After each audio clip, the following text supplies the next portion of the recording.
This video is brought to you by Art War 5. Oh, welcome to art toasting number 74. We all suck. Let's all accept that we suck together and let's try to get through it. Let's suffer together. Alright, today we got some spicy artwork submitted to us through Discord, so let's check them out.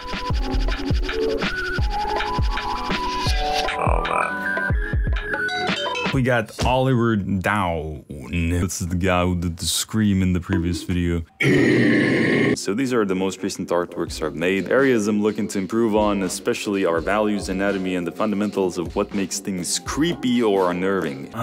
Yeah, first off, doesn't really create an unnerving feeling for me, and there's a variety of things that contribute to that. I don't know, maybe to some of my younger viewers it does look unnerving. I think it doesn't create a very spooky effect because it's very evenly lit, very smooth. Like, you can see all the details, nothing is a mystery to us, we can just see everything that it is. So instead of doing a paint over, I think I would probably redraw this from scratch to show my thought process on creating a creepy image, you know? So let's do that, let's hop over to Clip Studio. I'm starting this drawing from scratch because I wanted to demonstrate how I would approach creating an image with a spooky/horror vibe. So it's not necessarily a critique of the original, but hopefully will give some insight. The main principle I'll be following is making something that looks almost human, but not really. It's also not the uncanny valley effect that I'm going for, because that's not what the original was trying to do. Just something that looks unexplainable in a way, you know. Elements that I'll be using from the original are the empty eye sockets and the body with no legs. I thought I'd make this guy be crawling on the ceiling through a doorway, but actually ended up flipping the canvas later because that might have been too much. Something that also contributes to the creepiness is making the framing look like a badly taken photo. So I'm not doing the usual balanced composition techniques I'd normally do, I'm leaving it unbalanced on purpose. Also, I'm using texture brushes to paint this to add some more grittiness to it, which isn't something I usually do. For the lighting, I'm doing a sort of a flashlight effect in the dark. It's actually way simpler to do than it might look. All you need to do is think about how turned away from the camera the surfaces are. Areas that are directly facing the camera will be the brightest and have the highlights on them, and the areas that are facing away will fade into black, since there is no other light sources in the shot to fill those shadows up. Right!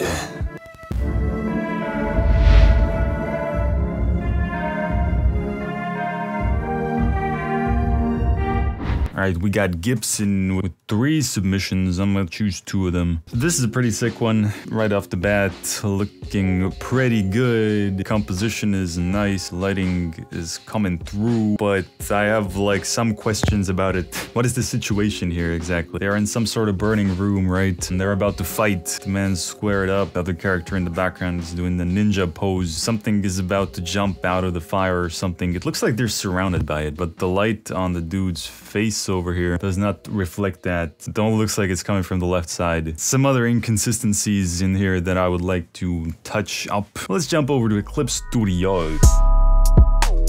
First thing I'll do here is move the main blue light source a little bit back in space, leaving more of this guy's face in the shadow. This way we will have more shadow area to fill up with the red glow from the fire. Technically, you could also make these 2 light sources overlap, but for the sake of visual appeal, we'll not be combining them together. I'm starting to paint in the red light now. It's kinda hard to paint accurately since it's coming in from a whole ass circle around the character instead of a single direction, but all of it is a little bit below the character's faces. So I'm making the down-facing areas of the head the brightest shade of red.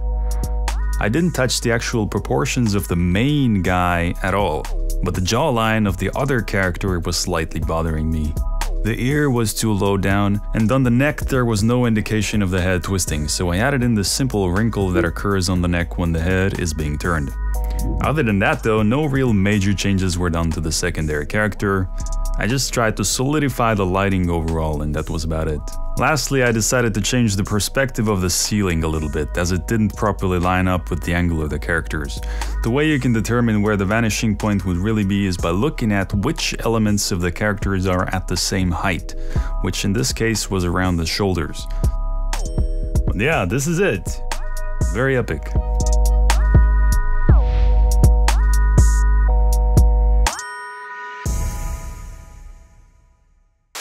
It is that time of the year again where QBrush is hosting the annual Art War competition. The theme of this year's competition is Art World War. Participants will choose any country, it can be your own country, it can be some other one, and will illustrate the character based on it. You can enter as a 2D artist or a 3D artist. The design of the character should clearly incorporate elements of the country's cultural identity. So I am an Estonian man. The people of my country historically were mostly peasants. Nowadays, Estonians have put themselves on the map for our big technology businesses. What would I do with that info? I would make like a cyborg character, like a high-tech peasant cyborg who's revolting against the authorities. The character needs to be depicted as attacking or defending, so I would probably make him be attacking. I'd make it have a blue, black, and white color scheme, which is the colors of our flag. Then I'd submit it and bam! See if I win any of the prizes. Competition has a lot of sponsors that will be providing the prizes. So yeah, this is a great opportunity to push yourself, take the maximum out of your current abilities, learn, grow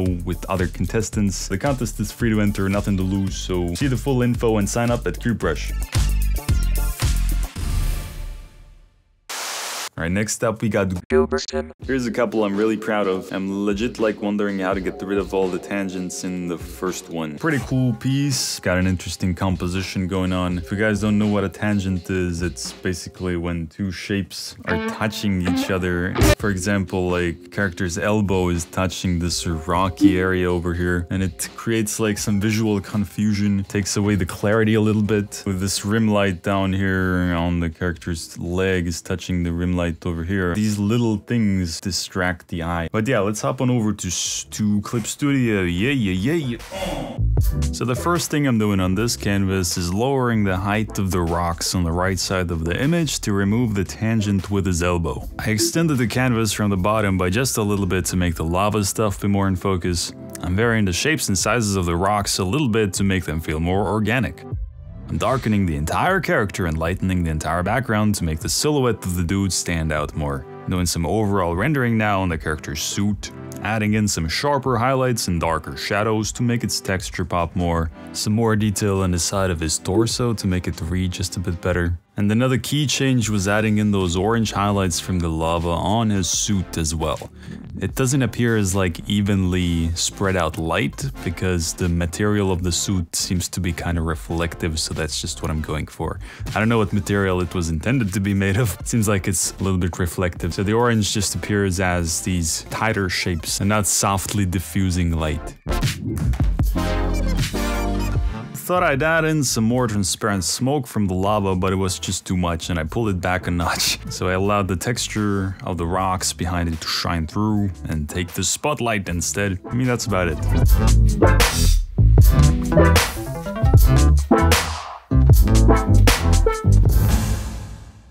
Alright, next submission comes from Zenaya. This first one is where I practiced and started to learn composition. I have no proper direction with this piece, but I also practiced with the gem-like textures. It's a cool concept. I would probably like to see some more of that gem texture inside the character like you have done on this foot over here. A little bit more of that towards the left side of the character and fill up the left side of the image with more of those pieces to balance it out.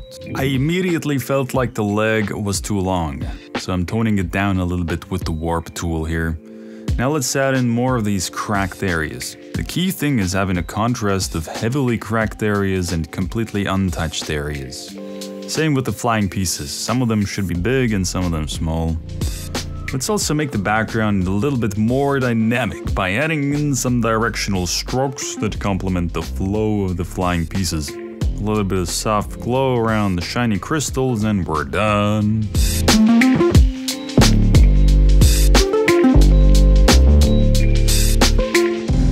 Alright, so here's another one from Gibson. I don't know if you're still accepting submissions, but I feel like I've taken this about as far as I can. Kind of just want some feedback on what I can improve in general. Ooh, okay, damn. This is a pretty sexy one. Very high quality stuff over here. What you can improve in general depends on what your goals are. Let's assume that he means technical things you can improve, so rendering. I'm making his chest protrude forward a bit more. It felt a bit small compared to the size of the arms. Did a bad job with the warp tool though, because it's not quite as good as it was in Photoshop. I also felt like his forearm was a bit small compared to the upper arm, so I increased the size of the muscles in the forearm region. Another key change here was the folds on the shirt. It was technically already done correctly in the original, but I just wanted to make it to read a bit more clearly. Same thing on his pants, I wanted the folds to be a bit more heavy towards the bottom. I actually overdid the shirt folds, so I'm hitting reset and trying again, and I'm doing it a lot more simplified the second time. And finally, I thought the character would feel more imposing if his chin was pointed up a bit more, also allowing us to see the powerful neck and the trapezius muscles on the back. So now I'm just doing some final highlights and we're done.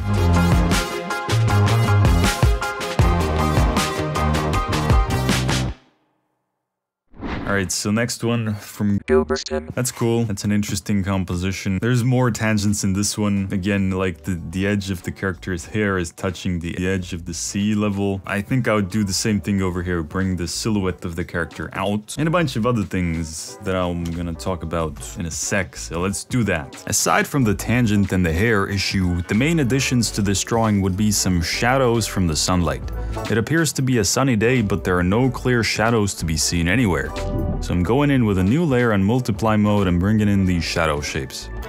The reason the shadows appear blue is that they are filled up with light from the blue sky, similarly to the first submission today where the shadows from the main light were red. To sell the effect even more, I'm adding in some highlights on the areas that are facing the sun, which is out of the frame at the top left side of the image. You can see how adding these elements in has immediately made the image pop. Another major addition to this piece was the clouds. I went with a certain type of clouds that are very thin and they're very long, but I don't really know what they're called, I just know what they look like. The direction of these clouds plays into the shape language of the entire image, bringing more attention to the guy in the water. Felt like the little grassy area was looking a little bit plain, so I did a quick and dirty job here with the texture brush. And to finalize, I'm adding some detail to the water and the yellow character's wing and the BAM!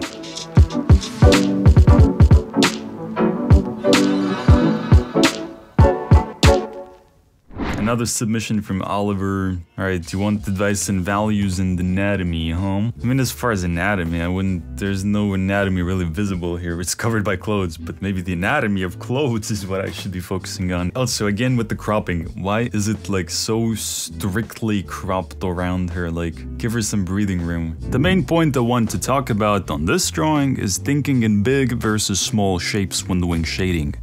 It was especially apparent on the character's shirt and the hair. Originally, it was all composed of a lot of tiny shadows which did not take into account the overall big shape of the subject. Rather, it only took into account what was right next to it. So I would recommend to lay down the large shadows first without zooming in, and then going in closer and refining the shadow with the smaller shapes later. I decided to redraw the bottom half of the character entirely because it's just easier than trying to edit the original. The directions of the wrinkles on the pants were the main thing that was bothering. I tried to make the folds follow the forms of the body a bit more accurately. You can always practice your shading skills by adding another layer of shadow over the first one and trying to think about where the shadows would be extra dark to add some more depth to your image.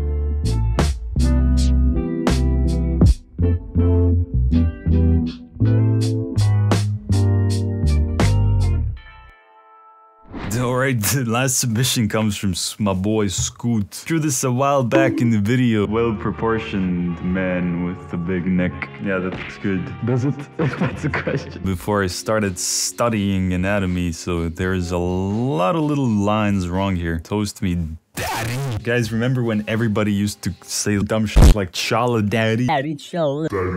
Jesus Christ, I have to come clean, guys. There's something I've been hiding from you for 2 or 3 years or something. 2 years. I added the word daddy and dad and father to blocked words list. I was finding it disturbing that like 14-year-old girls were calling me daddy online. I didn't tell anybody that I did that, otherwise people would have just started misspelling the word. So yeah, this is the first time I'm gonna be doing anatomy critique on the show. Holy shit, I've never done that before. Yeah, I have been taking an anatomy course for 2 years, so I've gotten a lot better at it. So let's see if my knowledge holds up.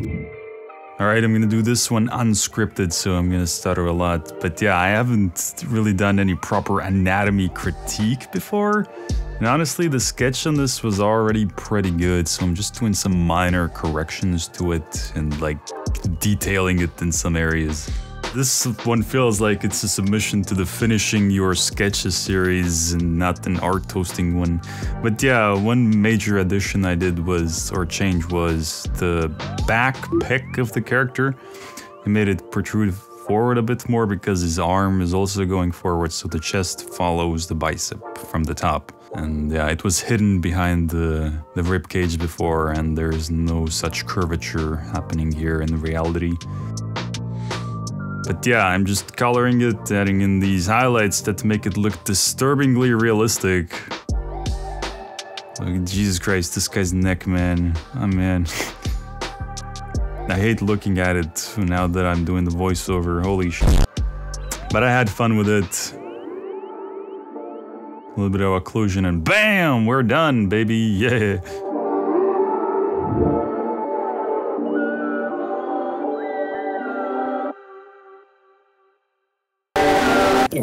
Alright, that's it for the submissions this time, which is cool. I didn't get a mountain of emails, just got a couple of submissions, which was good. Go participate in Art War, and I'll see you guys next time. Peace.